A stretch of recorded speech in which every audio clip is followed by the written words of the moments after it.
అందరికి నమస్కారం. Welcome to వరండా ఐఏఎస్. నేను మీ విజయ్ని, ఎకనామిక్స్ ఫ్యాకల్టీని. ఇంతవరకు మన ఇండియన్ ఎకానమీలో 3 సెక్టార్స్ ఉన్నాయి. Primary sector, secondary sector, tertiary sector. మనం ఆల్రెడీ లాస్ట్ వీడియోస్లో ప్రైమరీ సెక్టార్ అంటే ఏందో చూసుకున్నాం, సెకండరీ సెక్టార్ అంటే ఏందో చూసుకున్నాం. ఈరోజు మనం టెర్షియరీ సెక్టార్ అంటే ఏందో చూద్దాం. సో సర్వీస్ సెక్టార్, మనం టెర్షియరీ సెక్టార్నే సర్వీస్ సెక్టార్ అంటాం. సో దీంట్లో ఓన్లీ సర్వీసెస్ ఇంక్లూడ్ అయి ఉంటాయి. వీటిలో ఏమి ఉంటాయి, ఆ సర్వీస్ సెక్టార్ మన ఇండియాలో ఏవి ఉంటాయి, వాటి రోల్ ఏంటి, జీడిపిలో, ఎంప్లాయ్మెంట్లో సర్వీస్ సెక్టర్ రోల్ ఏంటో చూద్దాం. Service sector India. Service sector అంటే ఏంది? Service sector is also known as tertiary sector. Tertiary sector ఇందాక మనం చెప్పుకున్నట్టు సర్వీస్ సెక్టర్ అంటే tertiary sector, primary, secondary, tertiary, third అనమాట. It is one of the 3 sectors of the economy. First వచ్చి primary sector. Primary సెక్టర్లో ఏమి ఉంటాయి?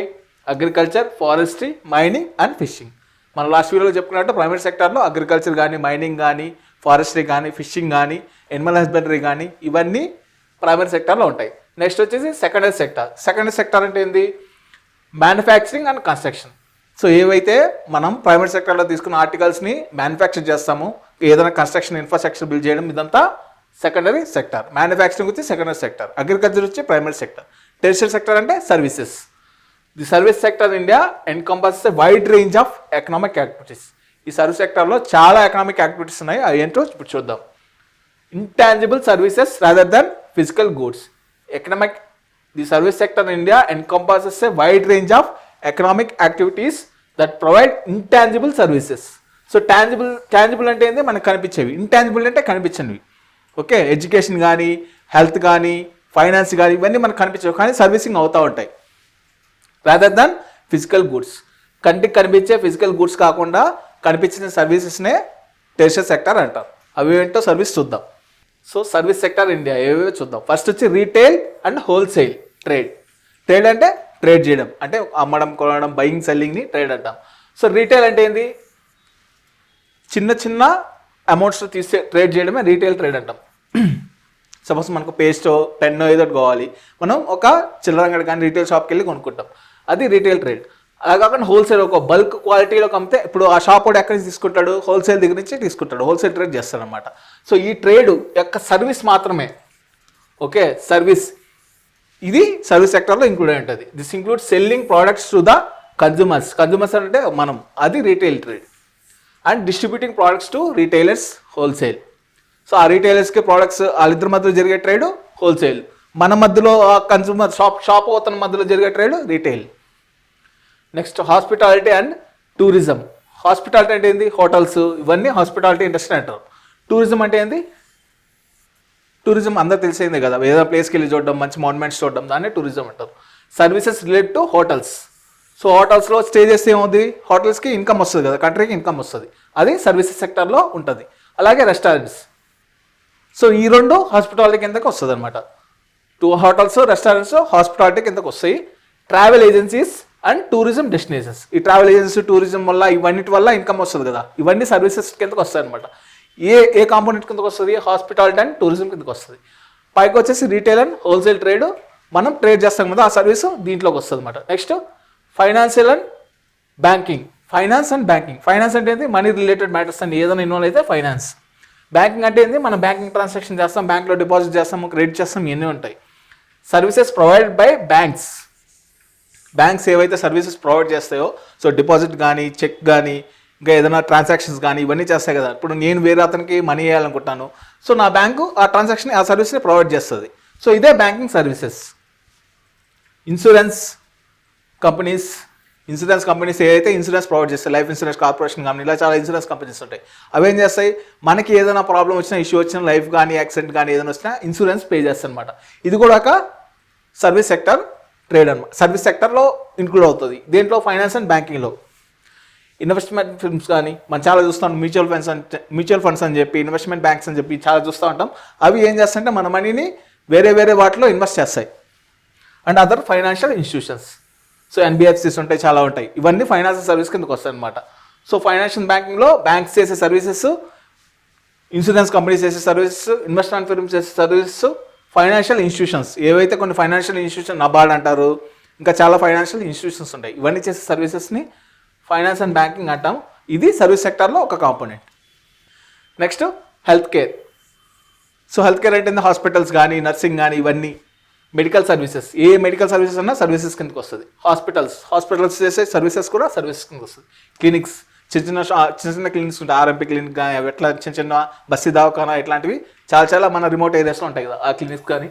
And health care professionals, so మన ఊళ్ళో ఆర్ఎంపీస్ జస్ట్ ఏం హెల్త్ కేర్ ఏమి ఉండదు, జస్ట్ తన ఇంట్లోనే చేస్తూ ఉంటాడు. అట్లా ఇవన్నీ హెల్త్ కేర్ సర్వీసెస్లోకి వస్తాయి. ఇది కూడా ఒక సర్వీసెస్ కాంపోనెంటే. Next education. So educational institutions చాలా ఉంటాయి, ఎడ్యుకేషనల్ ఇన్స్టిట్యూషన్స్ అవి ప్రొవైడ్ చేసేది కూడా అదొక సర్వీస్ కింద అనమాట. Next teachers and educational support services, ఇవన్నీ ఎడ్యుకేషన్ కాంపోనెంట్ కిందకు వస్తుంది. ఎడ్యుకేషన్ కూడా సర్వీస్ సెక్టర్ కిందకు వస్తుంది. Next information technology and software, IT and software development చేయడం కానీ, ఎవరైతే ప్రొఫెషనల్స్ ఉన్నాయో, ఏవైతే కంపెనీస్ ఉన్నాయో సాఫ్ట్వేర్ చేయడం, సాఫ్ట్వేర్ డెవలప్మెంట్ చేయడం, ఇవంతా సర్వీసెస్ కిందకు వస్తాయి.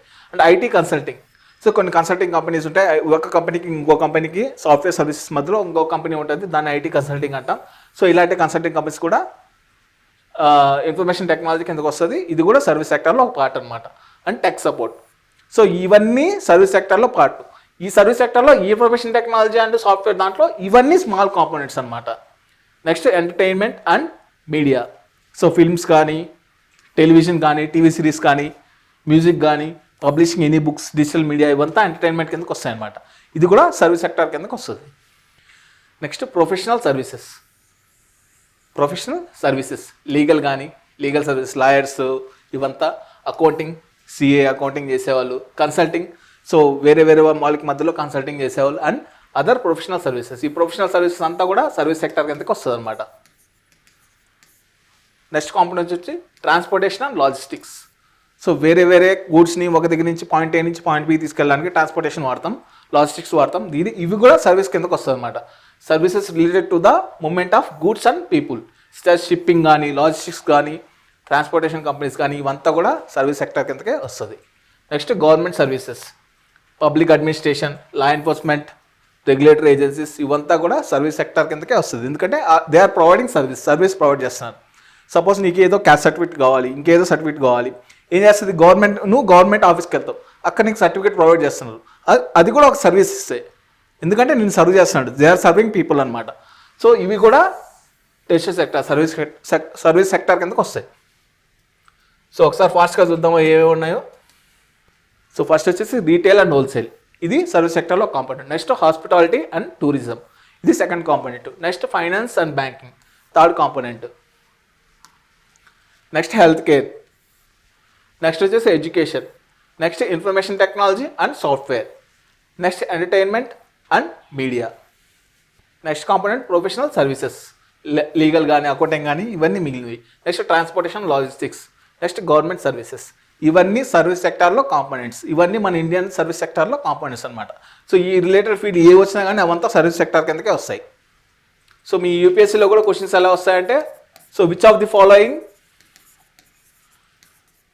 Following belongs to the service sector అని అంటాడు. అప్పుడు లాయర్ అని పెడతాడు, లేదా ఇంకో లాజిస్టిక్స్ కంపెనీ ఏదో పెడతాడు, ట్రావెలింగ్ కంపెనీ, లేదా ఇంకో government public service, public distribution ఏదో ఒకటి పెడతాడు.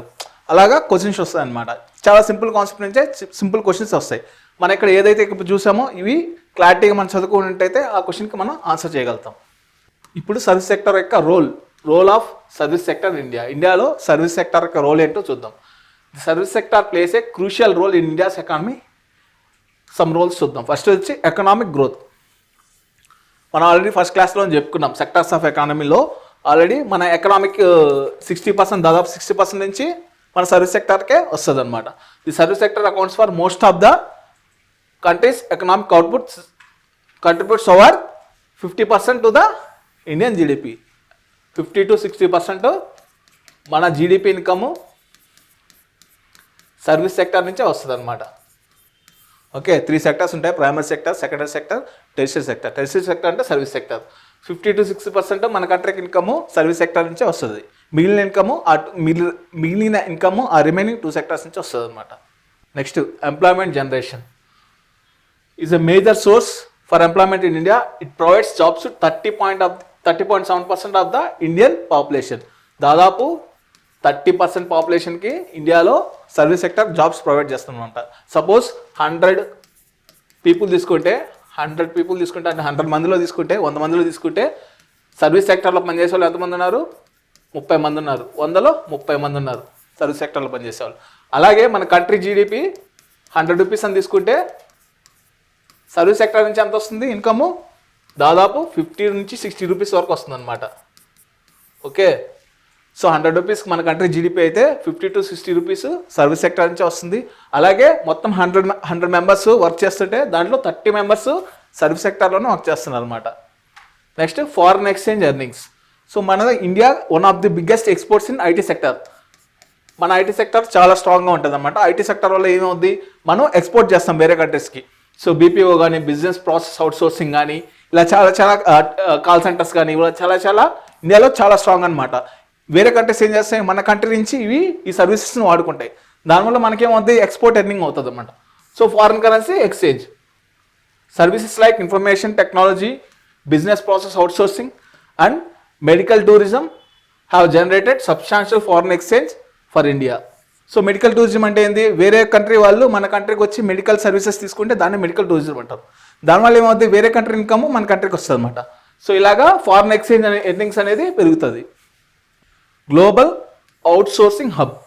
అవుట్సోర్సింగ్ అంటే ఏంటి, ఏదైనా ఒక వర్క్ని మనం చేయకుండా వేరే వాళ్ళకి అప్పగిస్తే దాన్ని అవుట్సోర్సింగ్ అంటాం. సో ఇప్పుడు ఏం చేస్తున్నాయి వేరే కంట్రీ, యూఎస్ఏ కంపెనీస్ కానీ, వేరే యూరప్ కంపెనీస్ కానీ ఏం చేస్తున్నాయి, సో ఏవైతే వర్క్స్ ఉన్నాయో అవి ఇండియాకి అవుట్సోర్స్ చేస్తున్నాయి, ఇండియాకి అసైన్ చేస్తున్నాయి. సో ఇండియా వర్క్ చేస్తుంది. Global outsourcing hub. India is a global outsourcing hub particularly for IT, BPO and knowledge based services.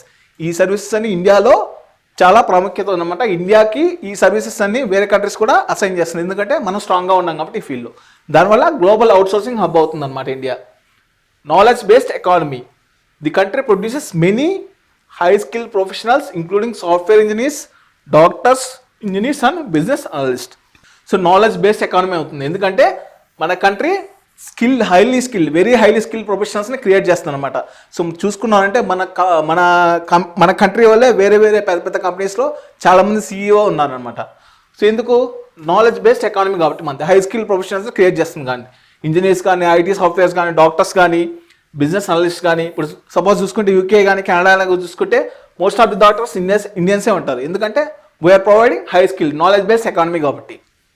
Next e commerce and retail growth. E commerce అంటే ఏంది, electronic commerce. మనం ఏదైతే అమ్మడం కొనడం చేస్తామో అది ఫిజికల్గా కాకుండా ఎలక్ట్రానిక్స్, మొబైల్స్ కానీ, లేకపోతే ల్యాప్టాప్స్ కానీ, ఇంటర్నెట్ వాడి చేస్తే దాన్ని ఈ కామర్స్ అంటాం. And retail growth. Retail and e commerce subsectors have experienced significant growth in recent years by increasing consumer spending and digital transformation. Digital technology వల్ల ఏమైంది, అందరూ ఫోన్స్ వాడడం యూజ్ చేశారు. సో దీనివల్ల ఇప్పుడు మొత్తం ఏం కావాలన్నా మొబైల్లోనే జరిగిపోతుంది. ఇప్పుడు మనకి ఏదైనా గ్రాసరీస్ కావాలన్నా మొబైల్లోనే పెట్టుకుంటున్నాం, ఫుడ్ కావాలన్నా మొబైల్లోనే పెట్టుకుంటున్నాం, క్లాత్స్ కావాలన్నా మొబైల్లోనే పెట్టుకుంటున్నాం. సో దానివల్ల ఈ కామర్స్ గ్రోత్ పెరుగుతుంది అనమాట, రీటైల్ గ్రోత్ కూడా పెరుగుతుంది. Next tourism and cultural exchange. So tourism and cultural exchange improve అవుతుంది. The tourism and hospitality sector contributes to cultural exchange and the growth of countries reputation as a global tourist destination. So దీనివల్ల India global tourist destination అవుతుంది. చూసుకున్నామంటే India one of the best foreign travelers ఇండియాకి చాలామంది వస్తూ ఉంటారు, ఎందుకంటే ఇండియాలో చాలా ఎక్కువ మాన్యుమెంట్స్, ప్లేసెస్ చాలా ఉన్నాయన్నమాట. అండ్ మెడికల్ టూరిజంలో వన్ ఆఫ్ ది బెస్ట్ మంది best and cheap medical services provide చేస్తుంది అనమాట. దీనివల్ల ఏమైంది, ఫారినర్స్ అందరూ ఇండియాకి వచ్చి ఏదైనా మెడికల్ పరంగా ఏదైనా చేసుకుంటున్నారు. అండ్ టూరిజంలో కూడా మన కంట్రీ చాలా బాగుంటుంది కాబట్టి చాలామంది చూడడానికి వచ్చి మన ఇన్కమ్ పెంచుతారనమాట. So India tourism and culture exchange హబ్గా తయారవుతుంది. నెక్స్ట్ ఇప్పుడు ఛాలెంజెస్ చూద్దాం. సో ఏ ఛాలెంజెస్ ఫేస్ చేస్తుంది ఇండియా సర్వీస్ సెక్టర్ పరంగా. Regulatory complexity. సో చాలా రూల్స్ అండ్ రెగ్యులేషన్స్ ఉంటాయి. నువ్వు ఏ చిన్న పని చేయాలన్నా కానీ చాలా రూల్స్ అండ్ రెగ్యులేషన్స్ ఉంటాయి. అవన్నీ దాటుకొని నువ్వు ముందుకు వెళ్ళాలంటే చాలా కష్టం. So regulatory complexity. Next infrastructure constraints. మనకు కావాల్సిన దానికంటే ఉన్నది తక్కువ. మనకి ఇన్ఫ్రాస్ట్రక్చర్ అంటే ఏంది, పోర్ట్స్ కానీ, రోడ్స్ కానీ, ఇంకేదైనా కానీ, డిజిటల్ పరంగా ఏదైనా ఇన్ఫ్రాస్ట్రక్చర్ కానీ మనకి చాలా తక్కువగా ఉందన్నమాట. కావాల్సిన దానికంటే చాలా తక్కువ ఇన్ఫ్రాస్ట్రక్చర్ ఉంది. అది పెంచితే మన కంట్రీ కూడా సర్వీస్ సెక్టర్లో డెవలప్ అవుతుంది. సపోజ్ మొబైల్ కనెక్షన్స్ కానీ, ఇంటర్నెట్ ప్రొవైడింగ్ కానీ, ఓకే, ఇవన్నీ ఇంక్రీజ్ చేస్తే ఇన్ఫ్రాస్ట్రక్చర్ కన్సర్న్స్ అనేది తగ్గుతాయి. Next skilled labour shortage.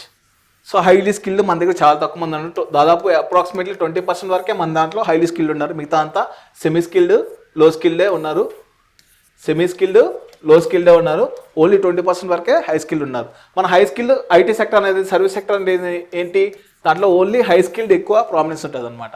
So మనం హై స్కిల్ లేబర్ని పెంచితే మన సర్వీస్ సెక్టర్ కూడా డెవలప్ అవుతుంది. Next technology adoption. So technology adopt చేసుకోవడంలో మన కంట్రీ చాలా తక్కువలో ఉంది.